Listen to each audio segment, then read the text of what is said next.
Hi, we're Auction Conservation, and this is the Shoe Room Sessions.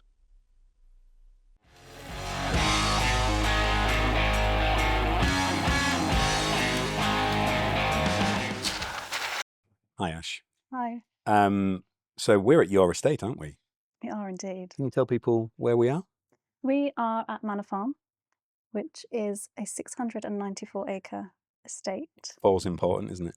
Yes, very important. Yep. Yeah. It's a beautiful estate just in Breckland. And it's a mixture of grassland, woodland, cropland, and we've got the beautiful lakes like behind us. So they were historically gravel pits that were turned into lakes.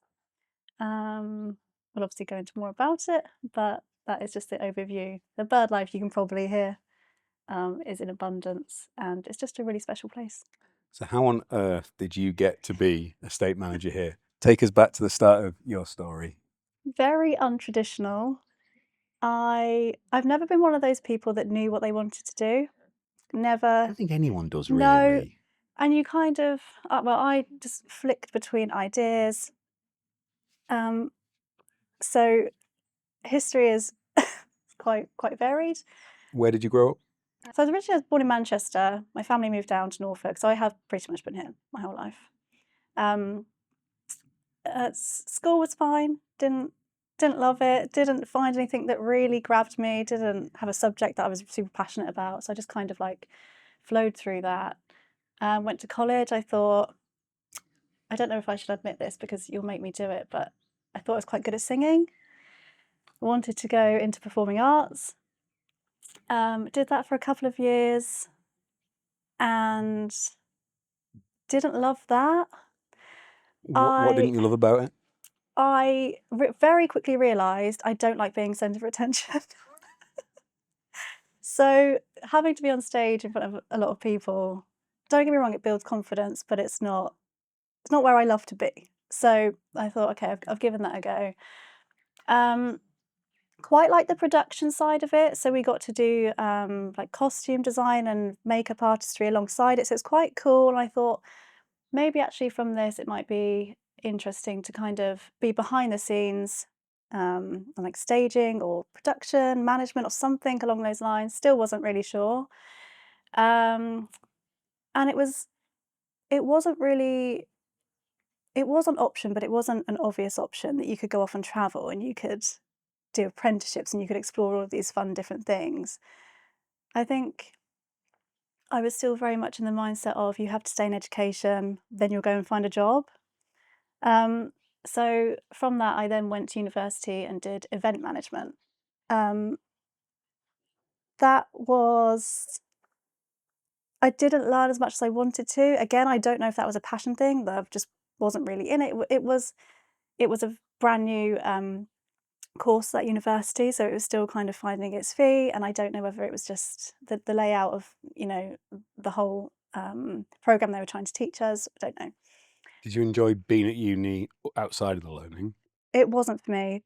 It was very much like a partying. When you're not in lectures, you're rolling out of bed at 12 p.m. because you've been out for 4 nights in a row, and it wasn't my vibe. I met some amazing friends, and I've still got friends from university now, but it just wasn't the scene that I loved. I wouldn't say it was a waste of time because I definitely learned skills from that I then took forward into the jobs I've had. So if the younger version of you gave you a call now and said, just debating whether to go do this course or Oh my not, God. what would you tell her? I would say don't go down the education route. Just go and explore, go and, experience things. That it's a huge world. And I've kind of learnt that in my later years, that the world is wide and there's so much to see and do. But I think I was just in that mindset of this is the path you have to follow. But now You're supposed to do it, aren't you? oh God, yeah. But now it'd be so different. It'd be so different. So yeah, from that I then went into being a wedding planner, which thousands of stories from being a wedding planner. That means you have to share at least one. Oh, there was just some absolutely wild ones. I've overheard grooms filled with regret half an hour after the ceremony, and I've seen friends falling out, and I've seen family members fighting. And do you know what? Weddings are supposed to be this really joyous, momentous occasion, and actually a lot of them turn quite negative and quite it's not the most enjoyable day when a lot of people are involved, I think. And there was a lot of weddings I would go to, and the bride and groom would have met this person for the first time, and it just didn't feel. I worked at quite big wedding venues, so I think it was more the case of showing what day you can present to people rather than actually feeling. Was there anything that stands out as like the maddest thing people wanted to incorporate into their wedding?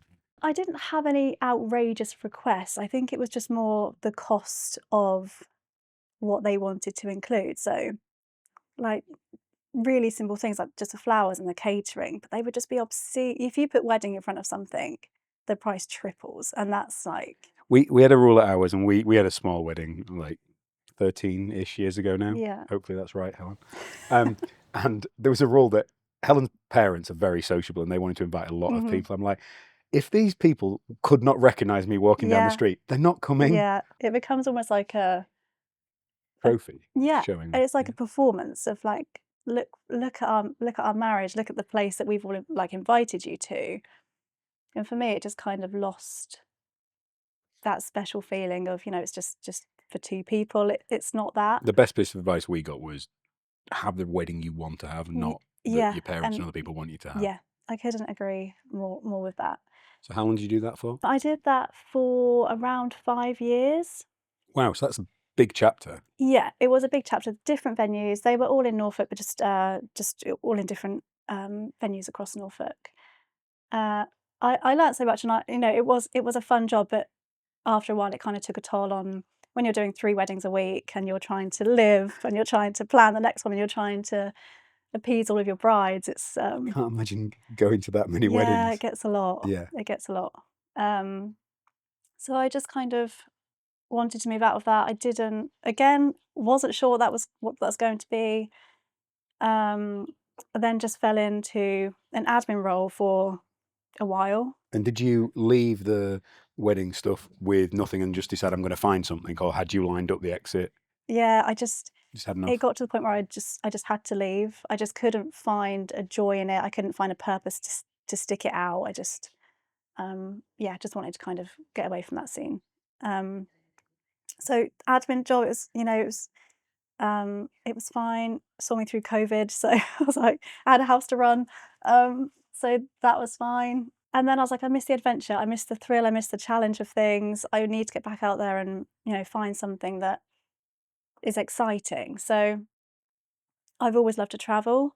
I've obviously got my event management background, so I was like, obviously looking for jobs in that sector, and came across a role that was event management for a health and safety company. Well, not health and safety company, but designing and hosting events for health and safety professionals, which were hosted in the UK, the Middle East, America, and Europe. So I worked there for a while. That was a lot of fun. I got to travel, got to meet some amazing people, really, really interesting people. And the challenge and the thrill was there. And then it got to a point where I thought, we're putting all of this planning into this, not even a day, it was a few hours of people, flying across the world to come here. It's really damaging. And we were just printing documents mindlessly, and we were, putting on catering, and it was just everything just felt so wasteful. And I was like, I felt like I was making a difference because people were coming together and they were doing roundtable discussions, and they were doing presentations. Everybody was in this space to share how to make the workplaces more safe. But actually, we were causing something that was detrimental to the environment, and it was just for a short amount of time. So I was like, this was great. I felt like I was making a difference, but I need more. I need to switch up that mindset of helping, but in a different way. So then I started to look again, and I I'll be honest, I don't have any environment or ecology background, but I just thought I need to make a difference somewhere. Looked online, found the job advert for Oxygen, different to what I'm in now. So it was team coordinator. Read all about it, read about the company, and I was like, this sounds too good to be true. I don't have the relevant You experience. get that a lot. But Yeah. it does. When you're scrolling through job roles that you're trying to connect with, and then something like this comes along, it's like, wow, that's really quite special. So I thought, I'm just gonna apply. I was like, there's no chance they'll even look at my application. And you did, and it's led to here. So yeah. Who did you meet first in OC? So I had my very first contact with OC was a phone call from Andrew. And then that led into a Teams call with Katie. And then I was invited face to face. And your interview has some nice stories associated with it. So you like to prepare for things, don't you? I do. I am a planner. Yes. So talk to us about your interview, Ash. So I had to call Katie, and then it progressed. Got invited to come to the interview, which is at Mornicott in Devon. So I was like, oh, it's exciting! Like, get to go to Mornicott and see that estate. Even if it doesn't plan out, it's gonna be amazing. Obviously, I'd never been there before. Had you been to Devon before? Been to Devon before, Yeah. yep. I just didn't know the area, didn't know it. So I thought. Also, funny story. My mum, she's retired, and she likes to just travel everywhere. So when I said to her, "I've got this interview," she was like, "When are we going?" And I was like, "Are you coming with me?" She said, "Yes." So she came for like a little holiday with me as well. So the day before the interview, I thought, I need to go and drive this so I know where I'm going. Because if I get lost, I think I'm already slim chance of getting this. I need to actually know where I'm going. So I did, drove it, mapped it out, and I was like, perfect. We were staying not that far away. And I was like, great, the next day is going to be fine. I'm going to get there in time, loads of time. Yeah, absolutely fine. Anyway, the next day comes and I set off, and there's a road closure. And I'm like, this can't be happening today. It's meticulously planned in my head. This cannot be happening. I think I drove up and down the same road 5 times because it would not redirect me. And I was frantically calling Andrew. Obviously, he would have been in an interview, so there was no answer. I kept dropping in and out of signal, and I was like, do I even turn up at this point? Do I? Like, are they just going to say you're an hour late? So I turned the car back around and I just drove straight. And I was like, at some point, I'm going to meet a main road. I have to. And I did.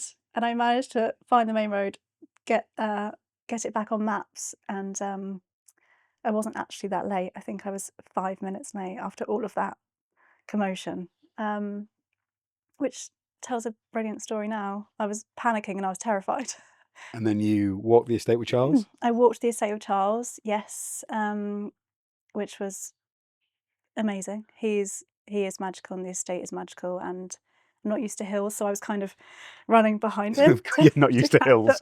Yeah, there aren't any over here, are there? There's just that one got me, and I was trying to talk and trying to impress him, and I was like panicking, a little bit sweaty. So I walked that with Charles, and then I had my panel interview. Who was that with? That was with Dan, Andrew, and Katie, and I actually did get a brownie in the middle of my interview, so that was great. Charles, I remember Charles walking back. So I was in a different part of the estate, not involved in the interviews, but Charles walked in after seeing you and was like, "There's something about this one." Yeah, so you're clearly impressed. Yeah, maybe it was the franticness of it all, and then the interview's done. When you walked out, did you think, "I'm going to get this job"? No. You really didn't? No, I really didn't. I tried my best, and I feel that's all you can do ever, but no. And I think maybe I'd got in my own head about not having the experience in the background and just kind of literally overlooked never the actual came role. up. Yeah. Like in conversations. Yeah. Like your difference of skill set was why you were there, not... Yeah. And I think I really overthought that, and I wasn't looking at the role, I was looking at the company as a whole, so I kind of just put myself out of the game. Got back that night. Obviously, I go to bed at 9 p.m, so off I went. And then I wake up at 6 a.m. So the first thing I do is check my emails, and I had an email from Katie that she sent up, I think, about 9:15 that night, so I wouldn't have seen it. And it said, just wondered if you were able to come and see Rich today. And I thought, that must be a good sign. You wouldn't invite someone back if I they love were the just way you weren't sure it was a good Yeah, I sign. wasn't Like, sure. well, this might be a bad Still thing. not sure. So You'd done such a bad job at interview, I'd called you in to give you a bollocking about, like, I thought I was going to get pointers, and Andrew would be like, "You're terrible. Like, here's what you need to do." So I came back, and I did meet you, and I was again terrified. And I thought, just be friendly, just be you, absolutely fine. And you greeted me at just before the car park, and you said, "Oh, like, how's it going? How was yesterday?" And I said, "Oh yeah, it was, it's fine." And you said, it's not great, is it? Being late to a job that requires a lot of coordination." And at that point, I thought, he hates me. that was my intent to be supportive and like reference that you'd had a tough day travel yesterday. Clearly not how it landed. I think I missed the smile, just concentrating on the words that you said. Yeah. And then we went into house cottage. Yeah, had a really nice little chat, and then you said, "We're going to offer you the role," and I think I might have cried, might have had a couple of tears. I don't know. Probably that sounds like me. Yeah, and that was You the just blew everyone journey. away at interview. It was absolutely unanimous. And how long ago did you first start with us? I started October 23. Which is not much time at all. Yeah. Way to be. So from looking at the job advert and you thinking and had perceptions about OC, Yeah. once you started working with us, how did the reality compare to what you saw on paper? I think, I mean, I think what I was reading was, it comes across from, from what I was reading, it's a lot of information, obviously, and I think that's a great thing, because you want to know what you're preparing for and what you're coming in for. But I think actually coming into OC and realizing what your role is, it is exactly as you read it. Obviously, things develop, and what I found so nice about getting the role here is that I was already in contact before I even started. Katie would call me weekly, and she'd just be like, "How's your day been?" And it was just that really friendly approach. Too many companies leave a void space, Yes, especially yeah, at a senior level, because you can be 3 months between getting offered a job and starting. yeah, So you've gone through a process, you've connected with a new company, you've met some people. We'll see you in 3 months, yeah, which is just awful, because yeah, the attraction of the role can wane. People's yeah, lives can change dramatically. yeah. So yeah, keeping in contact. And Katie's so good at that. Yeah, yeah, and it was just really nice, and it was kind of, I wasn't here yet, but she was still explaining to me, "Here's what you can expect. Here's what we're going to do on your first week. Here's, so coming into it wasn't that horrible first day where you walk in and you don't know anybody and you don't know what to expect. It was very much like I felt like I already knew the people, and I already knew like what I was coming to do. So And your rise was quite meteoric. yeah, So quite quickly from coming in and team coordinator role, you mentioned to Andrew aspirations about estate management. yeah, I How did did. that conversation happen? I mean, it wasn't long after I started, and I thought, they're going to tell me to just shut up. They're going to be like, "What do you mean you want to do that?" I think it's because when I had my team coordinator role, I didn't live far from here. So I think to learn more about how estates run and how they manage and what the landscape looks like, I found myself coming here quite a lot. Where had you been at that point? You'd been to Leon, Monaco. I think Had you been up to Invergilde yet? No, I hadn't done any of the Scottish estates in the first 6 months. I don't think it took a little while for me to get to Scotland. And the team was like half the size then as well. Yeah, it was. So It was. Yeah. So I just naturally found myself coming here and just trying to understand how it was running, and if the team were ever doing like meetings here or anything was being hosted here, I'd always ask if I could tag along and just come and listen and hear the conversations around the estate. And then we didn't have an estate manager here.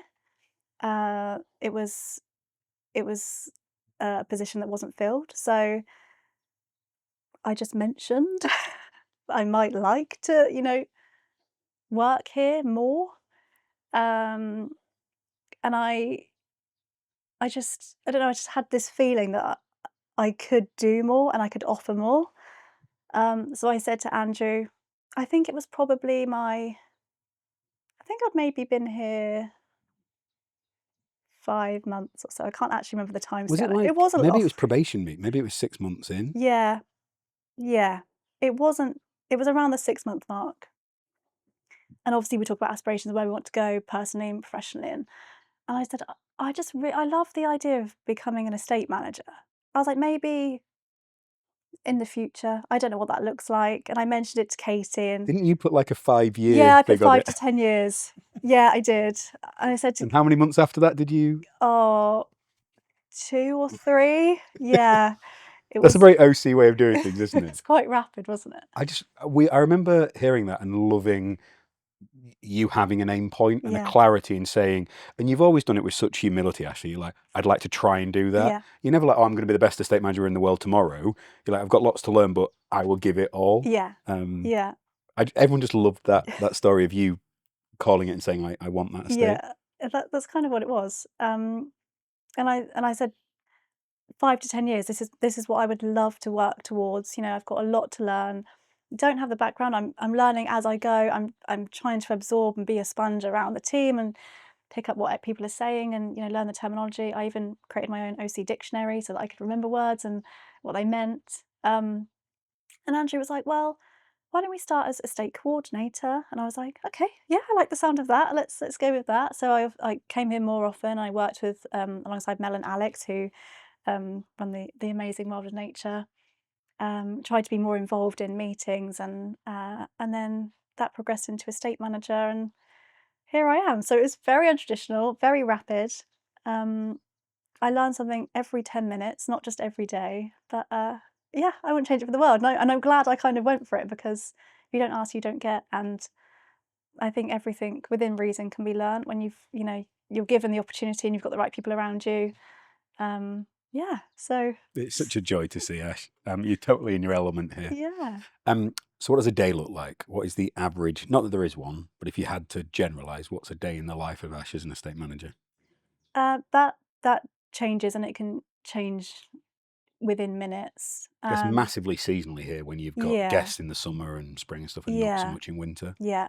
So I'd say right now, with it being summer, we are very focused on wild nature. So that's the ecotourism The aspect. award-winning The ecotourism. award-winning, yeah, Suffolk and Norfolk Tourism Awards, ethical, responsible, and sustainable tourism. So yeah, very, very proud and very well deserved. So it's kind of supporting in the running of Wild with Nature. Obviously, Mel and Alex do an amazing job, but I'm more behind the scenes, keeping people safe. So that's an element of it. There's also, obviously, we have residential tenants, so making sure that they're happy and healthy and the properties are all in good nick. And you've got a big property modernisation programme at the moment. Yes, Did you we think do. you'd become a property developer in your part-time? Oh, I actually did do an interior design course, and I thought, this is great. And it's all of the pretty finishing. When you're actually down in the nitty-gritty and you're talking to plumbers about waste pipes and you're Less glamorous, right? yeah. I wouldn't say no, but it's definitely skills that I'm learning. I've learned a lot along the way. Obviously, we did modernisation of the farmhouse. Number 3 is total transformation. So yeah, I've learned a lot along the way. So the property feeds into it. We're also moving things along with the river restoration, the BNG scheme. So there's environmental. Literally every aspect of the business. There is every aspect, yeah. And I don't think there's ever a balance in the day. There's always something that needs your attention more, and every day varies. So I write to-do list. And if anyone looked at my to-do list on the daily, they'd go, "Have you done anything today?" Because there's But more it just coming means in that than there my is other going out. to-do list is done. Yeah. It just means that everything else that wasn't on there has been done, and then I'll come back. So no average day, but yeah, just a lot of variance. And Which bit do you enjoy the most? I think it's when we welcome people to the estate and just the joy in people's faces when they turn up, and they're just absolutely blown away by it. And obviously they've probably been to a lake somewhere before, or they've done camping, or whatever it might be. But it's actually taking people around, especially recently where we've been doing meetings more for the river, and just letting people walk around the river. And a lot of the time you're not talking, because people are just immersing themselves and they're listening. And I've had a few people walk around and they go, "Oh, that's a so and so bird," and it's just so nice for people to come here. And it's still work. We're still doing work meetings. It is that. But I feel like people let themselves switch off as they're like walking around.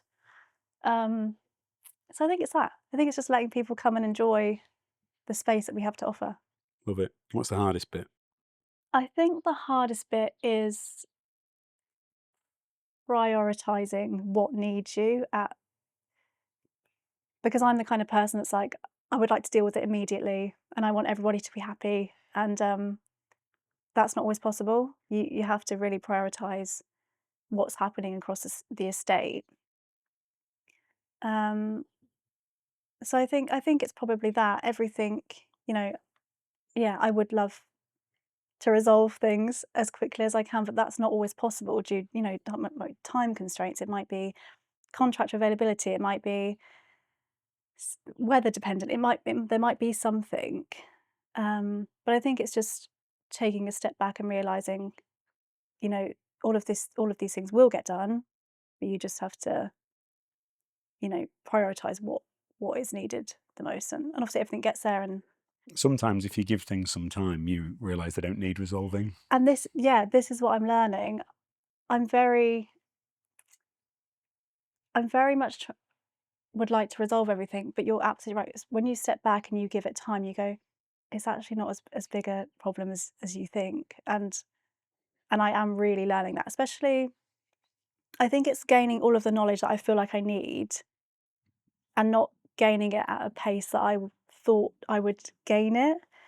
But then actually, when you see it in a bigger picture, you're like, no, I am resolving it. But at the time, it might not feel like that. But I'm taking all of the right steps to. One thing you do wonderfully is you're really good at picking up the phone to the right person. Yeah. So you'll reach out and give Charles a call, or Dan Yeah. a call, or Fee a call, Yeah. and say, I need this piece of information or skill set in this situation. Yeah. What is it? Yeah. And I can just see you collecting all those learnings as you go through. Yeah. Who are the people in OC you would say you do work with the most? I would probably say Fee. She has had her fair share of calls from me, and she's been on the receiving end of a lot of word vomit. But I'm sure she'll appreciate that. Yeah, and she's unbelievably helpful. Yeah, she's a phenomenal leader. She's amazing, and I learn so much from her. And she's always got this very calm sense around her. And I'm like, why am I panicking? If Fee's not panicking, I'm not. That's something like a motto now. If Fee's not panicking, I'm not panicking. Have you seen her panic yet? No, I haven't either. no, I don't know if that even happens. No, don't think so. And then Dan, I would say, obviously, Mel and Alex Definitely on not the seen him estate. panic. No, I don't think that's a thing. No. So I've got two very calm, collected individuals that I look to for support. Obviously, Charles as well. I don't think I've seen him panic. So we've got quite a good team of. It's almost as if to work in operations, you need a level head and calmness on stuff. Yeah, that's right. One of our values we talk a lot about is adventure. And you just hosted the entire team here for one of those team get-togethers. How did you make that a special event? Obviously, I think we're very lucky with the surroundings. It kind of lends itself to enjoyment and. Kind of a cheat code, isn't it? Because other teams like go to random conference venues or whatever, whereas we've got unbelievable landscapes to go visit. Yeah, absolutely. It's not about spending a lot of money, and it's not about, bringing in a lot of resource that you don't really. It's using what you have here. Obviously, I helped alongside Louise and Karis, who were amazing, and they are, they are magic weavers and they make things so special. Throwback reference to Unreasonable Hospitality there. Yes. Love it. And I think it is just that everything, all the activities that we did, we already had. We just made the most of the estate. I think people misinterpret that so often. And so I'll talk to people who are running other business like, we can't possibly spend, you must have spent thousands on this. I'm like, no, we didn't. No. We went for a swim in a lake. Yeah. You know, we put on a training course where someone in the team presented to a room full of people. We had a room. Yeah. So it's being creative about what you've got, and the investment is in the ambition and the ideas, not in the delivery. Yeah. Yeah. I couldn't agree more. And it is that. And I think it's also the team that you have as well. You know, you work in organisations and you don't like anybody that you work with. Do you know, I thought about this the other day. Do you remember going to like conferences or whatever, and you didn't know who you're going to be sat next to, and you'd be like, oh God. Yeah. Or when the phone had gone, you'd be like, oh, I don't want to speak to that Yeah. person. I'd forgotten that even existed Yeah. because we have a no dickheads policy, and it just doesn't matter, right? You go to any of our events, oh great, I'm sat next to ... Yeah. and you can have... Exactly. There's never that fear of, oh, what small talk do I need to bring up? Or yeah, it's just, and I think That's helps. why recruitment and meeting so many people in the process. So like even early on when there was far fewer of them, before you took a job with us, you'd met Katie, Dan, Charles and me. Yeah. So, and there wasn't double that many people in the team. So you met like half the team in a sitting, and now we try and make sure everyone meets at least 7 people, because then they know what they're getting and vice versa. Yeah. I think that's so important. It's so important. Yeah. What other than our team event, what are some of your favourite Manor Farm experiences so far? I think I've probably had too many to mention, and some of them are situations that I didn't think I'd ever find myself in, like crawling through hedges to get tree guards out, and putting up decorations for guests to stay, or trying to put herbs around the decking at Honeypot and being absolutely drenched through, no layer was dry, and just being absolutely soaked. And in any other place I'd have been like, oh my God, what am I doing? But here I'm just like, it's all part of it. It's all part of the adventure. It's all part of learning, and it's being involved. And you know, if I'm the estate manager here and I'm not willing to do all of that, how can I expect the team to do that? If I'm not showing up for them, I can't expect them to show up for me. How do you know that that's an important part of leadership? Where's that come from? That recognition of there can't be a say-do gap. You've got to behave as you'd want to demonstrate to other people. I think it's probably having bosses like that have, they always say they have a culture and we're a team, or they use that horrible word family, which is we're not, are we? Nope. You can't even spare 5 minutes to speak to me in the morning. Like, that's not. I think it's that. I think it's just recognizing that. So it's not replicating the behaviours you'd seen before that you didn't like. Exactly. Yeah. And I just, if I'm not happy in that work environment, why would I want to bring that somewhere that I love to work? Why not make it a better place, and why not, learn from those people that haven't displayed that and take that away and create an environment that is nice to work in. I love how much you own this place. Like every aspect of it, you're like, this is my responsibility. I'm going to make it better. And I do feel like that. I feel very responsible, and sometimes that can weigh heavy, and other times it's like, not just I'm making this happen, but my involvement is making this happen. So yeah, I do feel very responsible for it. Yeah. It's very special. We talk a lot about OC being a high performance environment, and we have high expectations. What does that look and feel like on a daily basis? Oh, I think that's a range of different things. I think looking from a team aspect, it's making sure that not only are they performing well, but they're happy in what they're doing, they're healthy. There's, luckily the team that we have here is amazing, and there's not that feeling of they're not performing. There's never been that feeling, and we've got the right people in place to do the teaching, and they're all open to learning, and they're just doing an amazing job. But I think it's also not just from a people perspective, but it's also connecting with contractors or connecting with the tenants, or it's connecting with local, like, individual people from the village, and it's, you know, it's kind of a network that you're trying to build that shows high performance. I think if one of those areas is failing, I feel like that's a focus, and that's something you have to bring up. Whereas if you try to manage all of those aspects with a result of turning this place into something magical, to me that feels like high performance. That's like, you're doing a great job. You are reaching out to these people. You are working alongside people. You are building a network of contractors that you can rely on and you can bring back to the estate time and time again, and you can trust them. I think a lot of the estate management is relationship building, and you know, we've got tenants here on the estate that have lived here their whole life, and for that to change, and for new ownership, that's quite scary and that's quite daunting. But now we've kind of built that relationship back up, and I always try, I mean, I see them quite regularly, and I always try and explain to them, this is what we're planning to do next, and this is what the estate might look like, and here's the changes that you might see. And they're all very respectful of the estate. They love living here. They, you know, they feel very lucky to live on an estate like this, and they're always kind of open to, you know, if you need anything from us, that, you know, let us know. We'd love to help. So I think that's high performance. I think that's, you know, building a really special place where people don't just want to work, but they want to live. I think that's really special. I think when so you described kind of the circuitous, unusual route to estate management, but if you look back from now, I can almost see like a scorecard of skills that you needed to be a great estate manager.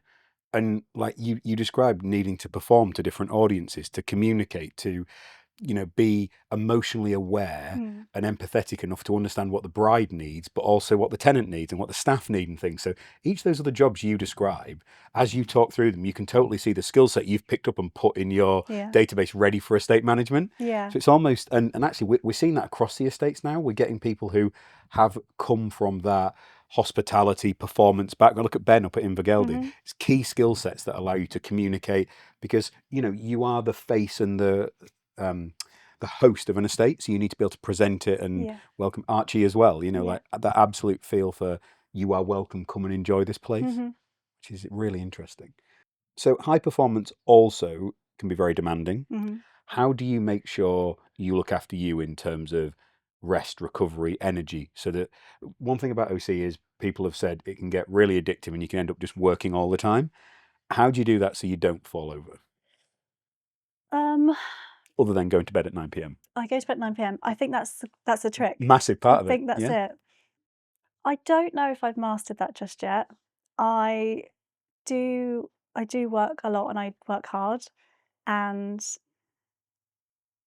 I think that also comes from my understanding that I've got a lot to learn. So I'm trying to go above and beyond to learn everything that I need to.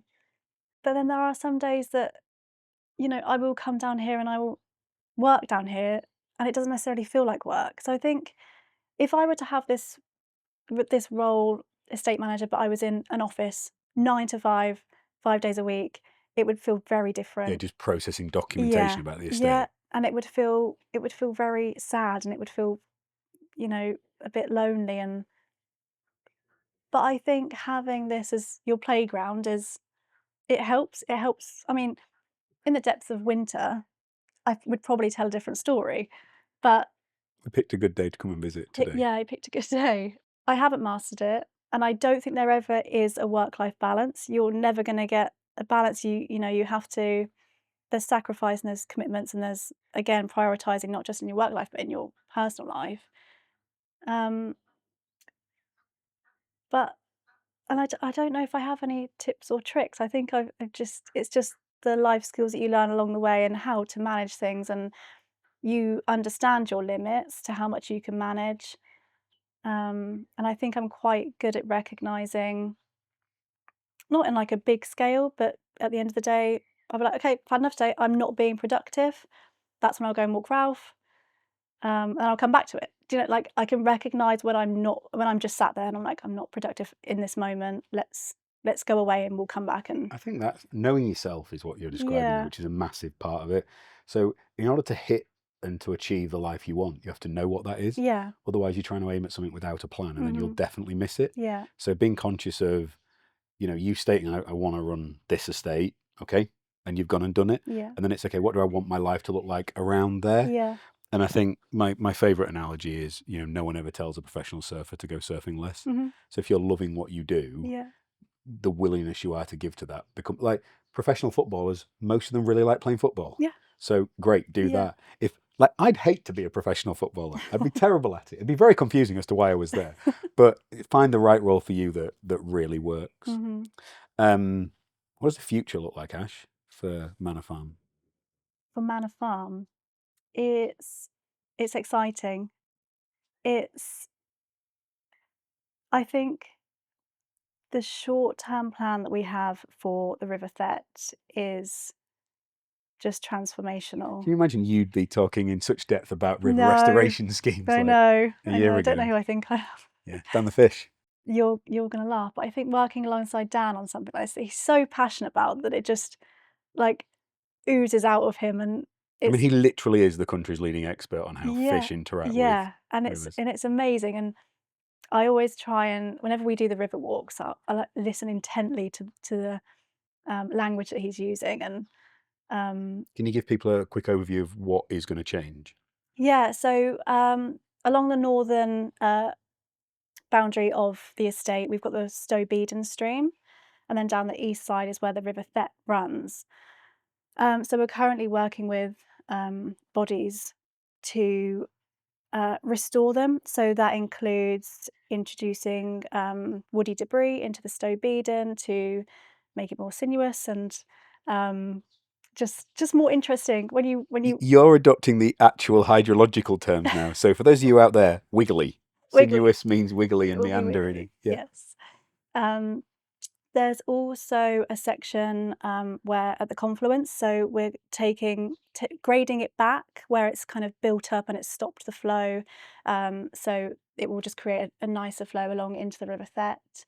And we are going to be lowering banks along the River Thet, so allowing the river to flood back onto the original floodplains and connect the lakes back to the river.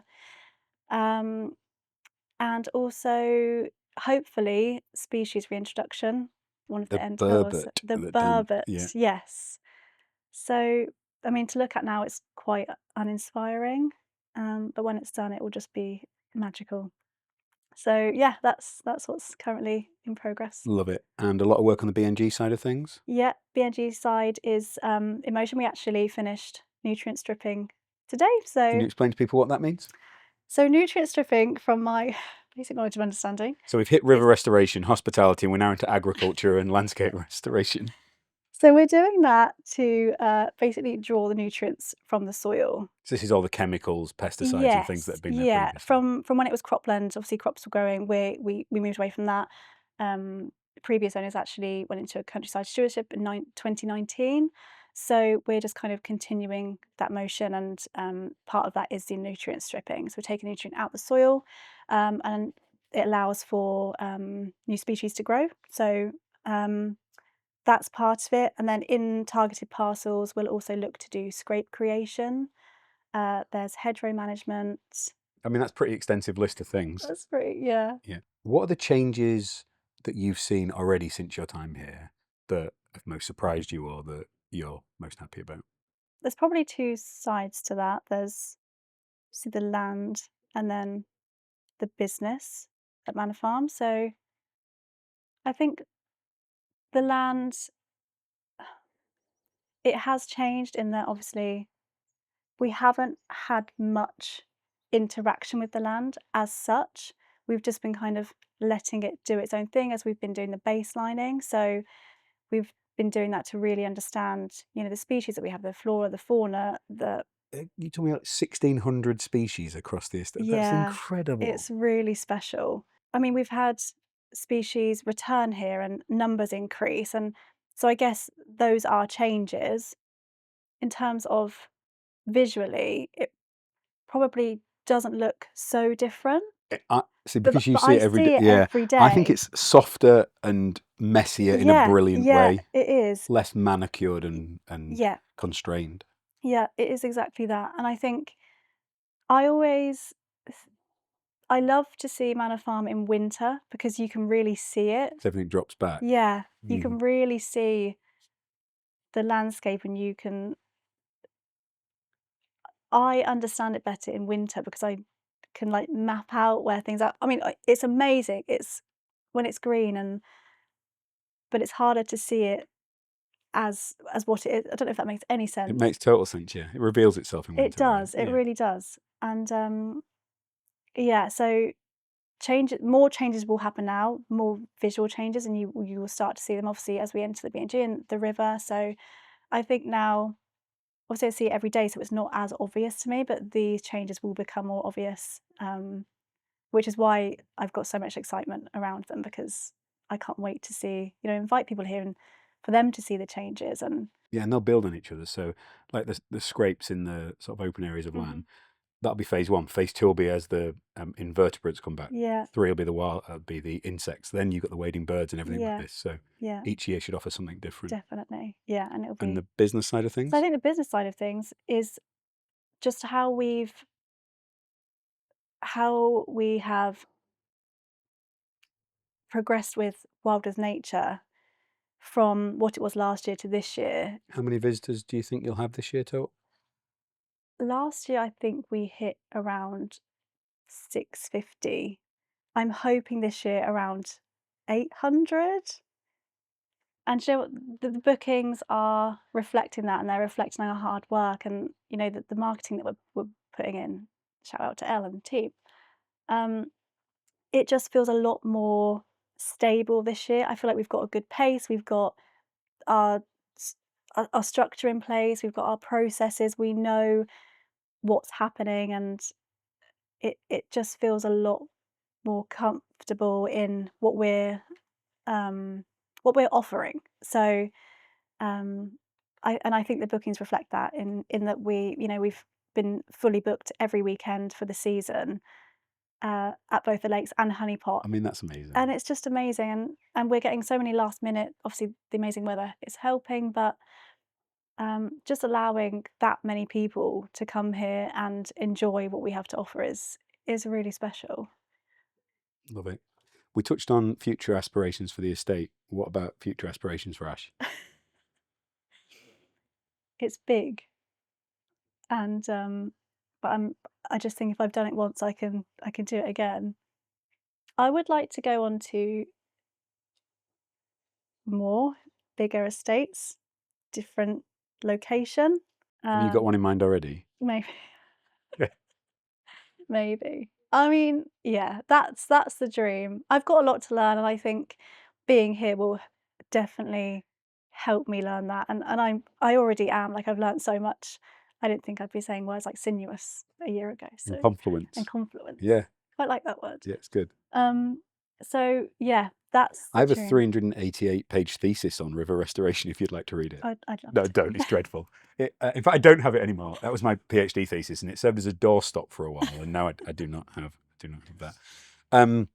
Ash, seeing like this arc of your career, which is only the start, has been amazing. Like, you are the textbook definition of what we hope a talented person brings to the business, and then just flies. And your impact across OC has been wonderful in terms of the morale and the spirit and the experience people have. So, we had a big focus on reasonable hospitality at the start of the year, and you live that every day in terms of how you welcome people here. So I'm so proud for you, because what you're doing is amazing. Thank you. Final podcast question. What's the one question that I haven't asked you wish I had? Which estate I would like. I wasn't going to ask you that because you didn't say so. Do you want door back? I mean, wouldn't that be spectacular? That's interesting, isn't it? Okay. Yeah, very big dreams, but it would just be amazing, wouldn't it? If Dave hears this, he's going to be in the car now. Like, Dan's going to have an absolute fit. It's going to be like, that's ridiculous. Interesting. So you like the idea of door back? Yeah, I do. I think Okay. it's just absolutely breathtaking. Would you move up there? Yeah. Okay. Watch this space, people. Things might be changing. Thank you. I loved every minute of that. Thanks so much. And thank you for the opportunity and believing in me to become estate manager. It's just been a dream. So You're thank very you. easy to believe in.